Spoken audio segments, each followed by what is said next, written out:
Hello ಸ್ನೇಹಿತರೆ, ನಮಸ್ಕಾರ. ಇವತ್ತಿನ ದಿನ ಚರ್ಚೆ ಮಾಡ್ತಕ್ಕಂಥ ವಿಷಯ ಏನಪ್ಪಾ ಅಂತಂದ್ರೆ, ಕರ್ನಾಟಕದಲ್ಲಿ ಮಾದಿಗ ಸಮುದಾಯ 35 ವರ್ಷಗಳ ಹೋರಾಟವನ್ನ ಮಾಡಿರ್ತಕ್ಕಂಥದ್ದು.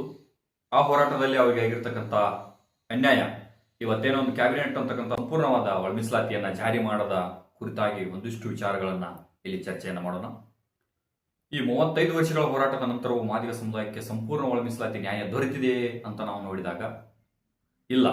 ಯಾಕಪ್ಪ ಅಂತಂದ್ರೆ, ಈ ವಿಡಿಯೋದಲ್ಲಿ ಮುಖ್ಯ ವಿಷಯವಾಗಿ ಆ ಒಂದು ವಿಚಾರವನ್ನ ಚರ್ಚೆಯನ್ನ ಮಾಡೋಣ. ಮೀಸಲಾತಿ ಅಂತಂದ್ರೆ ಏನು? ಮೊದಲು ಒಂದು ಸರಳ ಪ್ರಶ್ನೆ ಅಂತಕ್ಕಂಥದ್ದನ್ನ ನಾವು ಹಾಕೊಂಡಾಗ, ಪರಿಶಿಷ್ಟ ಜಾತಿಗೆ ಮೀಸಲಾತಿ ಇದೆ, ಆದರೆ ಎಲ್ಲ ಪರಿಶಿಷ್ಟ ಜಾತಿಗಳಿಗೆ ಸಮಾನವಾದ ಅವಕಾಶ ಸಿಗುತ್ತಿದೆಯೇ ಅಂತ ನಾವು ನೋಡಿದಾಗ ಇಲ್ಲ. ಆದ್ದರಿಂದಾಗಿ ಇತಿಹಾಸದಿಂದಲೂ ಪರಿಶಿಷ್ಟ ಜಾತಿಯೊಳಗೆ ಕೂಡ ಏನಪ್ಪಾ ಅಂತಂದ್ರೆ ಭಾರಿ ಅಸಮಾನತೆ ಇರತಕ್ಕಂಥದ್ದನ್ನ ನಾವು ಕಾಣಬಹುದಾಗಿದೆ. ಕೆಲವು ಉಪಜಾತಿಗಳು ಶಿಕ್ಷಣದಲ್ಲಿ ಮುಂದುವರೆದಿವೆ, ಕೆಲವು ಉಪಜಾತಿಗಳು ಉದ್ಯೋಗದ ಹಿಡಿತವನ್ನು ಸಾಧಿಸಿವೆ, ಆದರೆ ಹಿಂದುಳಿದ ಸಮುದಾಯಗಳು ಅದೇ ಹಂತದಲ್ಲಿ ಉಳಿದಿರತಕ್ಕಂಥದ್ದು ನಮಗೆ ಇವತ್ತಿನ ದಿನ ಕಾಣಬಹುದಾಗಿದೆ. ಇದನ್ನು ಸರಿಪಡಿಸುವುದೇ ಈ ಒಂದು ಒಳ ಮೀಸಲಾತಿ ಅಂತಕ್ಕಂಥದ್ದು. ಆದರೆ ಪರಿಶಿಷ್ಟ ಜಾತಿಯಲ್ಲಿನ ಅತಿ ಹಿಂದುಳಿದವರಿಗೆ ಪ್ರತ್ಯೇಕವಾಗಿ ನ್ಯಾಯವನ್ನು ಒದಗಿಸುವಂತಹ ವ್ಯವಸ್ಥೆಯೇ ಈ ಒಂದು ಒಳ ಮೀಸಲಾತಿ ಅಂತಕ್ಕಂಥದ್ದು. ಈ ಒಂದು ಹೋರಾಟ ಅವನ್ನು ನೋಡಿದಾಗ ಅವರು 1991ರಿಂದ ಈ ಒಂದು ಹೋರಾಟವನ್ನು ಆರಂಭಿಸಿರ್ತಕ್ಕಂಥದ್ದು. ಇದು ನಿನ್ನೆ ಮೊನ್ನೆ ನಡೆದಿರ್ತಕ್ಕಂಥ ಹೋರಾಟ ಅಲ್ಲ, ಆರಂಭವಾಗಿರ್ತಕ್ಕಂಥ ಹೋರಾಟ ಕೂಡ ಅಲ್ಲ. 1990ರ ದಶಕದಲ್ಲಿ ಮಾದಿಗ ಸಮುದಾಯ ಯುವಕರು ಒಂದು ಪ್ರಶ್ನೆಯನ್ನ ಕೇಳ್ತಾರೆ. ಏನಪ್ಪಾ ಅಂತಂದ್ರೆ, ನಾವು ದಲಿತರಲ್ಲವೇ, ನಮಗೆ ಮೀಸಲಾತಿಯ ಲಾಭ ಯಾಕೆ ಸಿಗುತ್ತಿಲ್ಲ ಅಂತಕ್ಕಂಥ ಒಂದು ಪ್ರಶ್ನೆಯನ್ನ ಕೇಳ್ತಕ್ಕಂಥದ್ದು.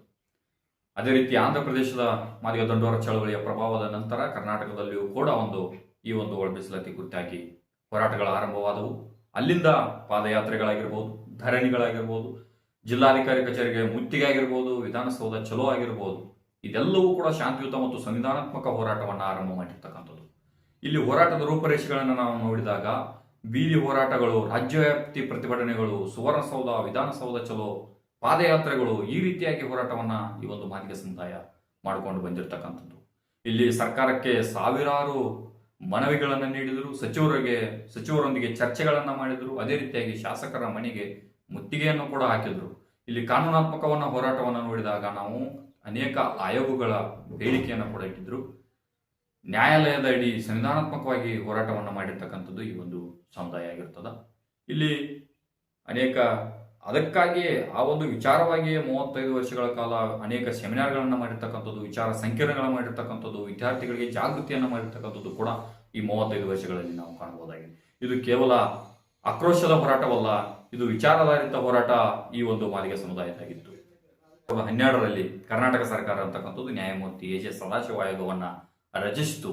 ಈ ಆಯೋಗ ಏನ್ ಹೇಳಿತಪ್ಪ ಅಂತಂದ್ರೆ, ಎಸ್ಸಿಯಲ್ಲಿ ಪರಿಶಿಷ್ಟ ಜಾತಿಯ ಒಳಗೆ ತೀವ್ರ ಅಸಮಾನತೆ ಇದೆ, ಇಲ್ಲಿ ಒಳ ಮೀಸಲಾತಿ ಅಗತ್ಯ ಅಂತ ಹೇಳಿಕೆಯಿಂದ ವರದಿಯನ್ನು ಕೂಡ ನೀಡಿತ್ತು. ಇದು ಮಾದಿಗ ಸಮುದಾಯಕ್ಕೆ ಭರವಸೆಯನ್ನ ಹೆಚ್ಚಿಸಿದ್ರು ಕೂಡ, ವರದಿ ಬಂದರೂ ಕೂಡ ನ್ಯಾಯ ಅವರಿಗೆ ಬರಲಿಲ್ಲ. ಈ ಒಂದು ವರದಿ ಅಂತಕ್ಕಂಥದ್ದು ಮಾದಿಗ ಸಮುದಾಯಕ್ಕೆ ಏನಪ್ಪಾ ಅಂತಂದ್ರೆ ಒಂದು ಭರವಸೆಯನ್ನು ಹುಟ್ಟಿಸಿತ್ತು. ಆದರೆ ವರದಿ ಬಂತು, ನ್ಯಾಯ ಬರಲಿಲ್ಲ.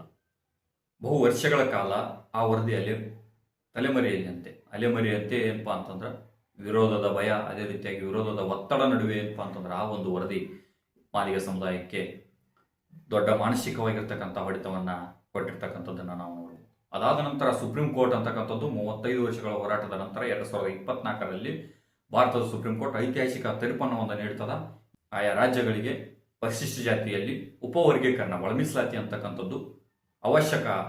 ಅವರ ಒಂದು ಅಭಿವೃದ್ಧಿಗಾಗಿ, ಅತಿ ಹಿಂದುಳಿದಿರುವಿಕೆಯ ಕಾರಣದಿಂದಾಗಿ ಅವರಿಗೆ ಒಳ ಮೀಸಲಾತಿಯನ್ನ ಮಾಡಬಹುದು ಅಂತಕ್ಕಂಥ ಸುಪ್ರೀಂ ಕೋರ್ಟ್ನ ಒಂದು ನ್ಯಾಯ ಬರ್ತಕ್ಕಂಥದ್ದು. ಇವತ್ತಿನ ದಿನ ಕ್ಯಾಬಿನೆಟ್ ನೋಟ್ ಅಂತಕ್ಕಂಥದ್ದು 5 ವರ್ಷಗಳ ಹೋರಾಟಕ್ಕೆ ಸಿಕ್ಕಿದ್ದೇನು ಅಂತ ನಾವು ನೋಡಿದಾಗ, ಇಂದು ಒಳ ಮೀಸಲಾತಿ ಬಗ್ಗೆ ಹೇಳುತ್ತಿರುವುದು ಓನ್ಲಿ ಶಿಕ್ಷಣ ಮತ್ತು ಉದ್ಯೋಗದಲ್ಲಿ ಮಾತ್ರ ಒಳ ಮೀಸಲಾತಿ ಅನ್ವಯವಾಗ್ತದ ಅಂತಕ್ಕಂಥ ಕ್ಯಾಬಿನೆಟ್ ನೋಡಿ, ಇದು ಮಾದಿಗ ಸಮುದಾಯ 35 ವರ್ಷಗಳ ಹೋರಾಟ ಮಾಡಿರ್ತಕ್ಕಂಥದ್ರ ಪ್ರತಿಫಲ ಕೇವಲ ಉದ್ಯೋಗ ಮತ್ತು ನೇಮಕಾತಿ, ಶಿಕ್ಷಣ ಮತ್ತು ಉದ್ಯೋಗ ಮಾತ್ರನಾ ಅಂತಕ್ಕಂಥ ಪ್ರಶ್ನೆ ಇವತ್ತಿನ ದಿನ ಬಂದಿರತಕ್ಕಂಥದ್ದು. ಅಂದ್ರೆ ಮೀಸಲಾತಿ ಎಲ್ಲೆಲ್ಲಿದೆ ಅಲ್ಲೆಲ್ಲಿ ಒಳ ಮೀಸಲಾತಿ ಯಾಕೆ ಇಲ್ಲ ಅಂತಕ್ಕಂಥ ನಮ್ಮ ಪ್ರಶ್ನೆ ಅಂತಕ್ಕಂಥದ್ದು ಕಾಡ್ತಕ್ಕಂಥದ್ದು. ಇದು ಇಲ್ಲಿ ಮೀಸಲಾತಿ ಎಲ್ಲೆಲ್ಲಿದೆ ಅಂತ ನಾವು ನೋಡಿದಾಗ, ಪದೋನ್ನತಿ ಮುಂಬಡ್ತಿಗಳಲ್ಲಿದೆ, ರಾಜಕೀಯ ಪ್ರಾತಿನಿಧ್ಯಗಳಲ್ಲಿದೆ, ಅನೇಕ ಯೋಜನೆಗಳಲ್ಲಿ ಕೂಡ ಇದೆ, ಅನುದಾನಗಳಲ್ಲೂ ಕೂಡ ಮೀಸಲಾತಿ ಅಂತಕ್ಕಂಥದ್ದು ಇರತಕ್ಕಂಥದ್ದು. ಆದರೆ ಇಲ್ಲಿ ಒಳ ಮೀಸಲಾತಿಯಲ್ಲಿ ಯಾಕೆ ಇಲ್ಲ ಅಂತಕ್ಕಂಥದ್ದನ್ನ ನಾವು ಪ್ರಶ್ನೆ ಮಾಡಬೇಕಾಗಿದೆ. ಇಲ್ಲಿ 35 ವರ್ಷಗಳ ಹೋರಾಟಕ್ಕೆ ಕೇವಲ ಶಿಕ್ಷಣ ಮತ್ತು ಉದ್ಯೋಗ ಮಾತ್ರ ನ್ಯಾಯವೇ ಅಂತಕ್ಕಂಥದ್ದು ನಾವೆಲ್ಲರೂ ಕೂಡ ಮನವರಿಕೆ ಅಥವಾ ಅದನ್ನು ಪ್ರಶ್ನಿಸುವಂತಹ ಕಾರ್ಯವನ್ನು ಮಾಡಬೇಕಾಗಿರ್ತಕ್ಕಂಥದ್ದು. ಮಾದಿಗ ಸಮುದಾಯದ ಪ್ರಶ್ನೆ ಏನಪ್ಪಾ ಅಂತಂದರೆ, ಮಾದಿಗ ಸಮುದಾಯ ಬಹು ವರ್ಷಗಳಿಂದ ಕೇಳ್ತಿರೋದು ಬಹಳ ಸರಳ, ಎಲ್ಲಿ ಮೀಸಲಾತಿ ಇದೆ ಅಲ್ಲಿ ಒಳ ಮೀಸಲಾತಿಯನ್ನು ನೀಡ್ರಿ ಅಂತಕ್ಕಂಥದ್ದು. ಇದು ಅತಿರೇಕವಲ್ಲ, ಇದು ಅನ್ಯಾಯವಲ್ಲ, ಸಂವಿಧಾನದ ವಿರೋಧವೂ ಕೂಡ ಅಲ್ಲ, ಇದು ಸಮಾನತೆಯ ಒಂದು ಬೇಡಿಕೆ. ದ ವಾಯ್ಸ್ ಆಫ್ ಮಾದಿಗ, ನಿಮ್ಮಿಂದ ನಿಮಗಾಗಿ, ಸತ್ಯದ ಪರವಾಗಿ, ಸಮಾನತೆಯ ಹಾದಿಯಲ್ಲಿ.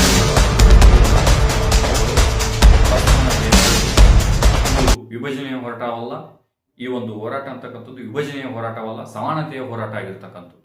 ಈ 35 ವರ್ಷಗಳ ಹೋರಾಟದ ನಂತರ ಮಾದಿಗ ಸಮುದಾಯ ಕೇಳುತ್ತಿರುವುದು ಒಂದೇ, ಅಪೂರ್ಣ ನ್ಯಾಯ ಬೇಡ, ಸಂಪೂರ್ಣವಾದ ನ್ಯಾಯ ಕೊಡಿ ಅಂತಕ್ಕಂಥದ್ದು. ನಮ್ಮ ಪ್ರಶ್ನೆ ಏನಪ್ಪಾ ಅಂತಂದ್ರೆ, ಹೋರಾಟದ ಮೌಲ್ಯಗಳನ್ನು ಅರ್ಥ ಮಾಡಿಕೊಳ್ಬೇಕು, ಬಿಲ್ಗಳನ್ನು ಪೂರ್ಣವಾಗಿ ಜಾರಿಗೊಳಿಸಬೇಕು, ಎಲ್ಲಿ ಮೀಸಲಾತಿ ಇದೆಯೋ ಅಲ್ಲಿ ಒಳ ಮೀಸಲಾತಿಯನ್ನು ಜಾರಿಗೊಳಿಸಬೇಕು. ಅದೇ ಮಾದಿಗ ಸಮುದಾಯದ ಹೋರಾಟಕ್ಕೆ ನ್ಯಾಯ ಅಂತಕ್ಕಂಥದ್ದು.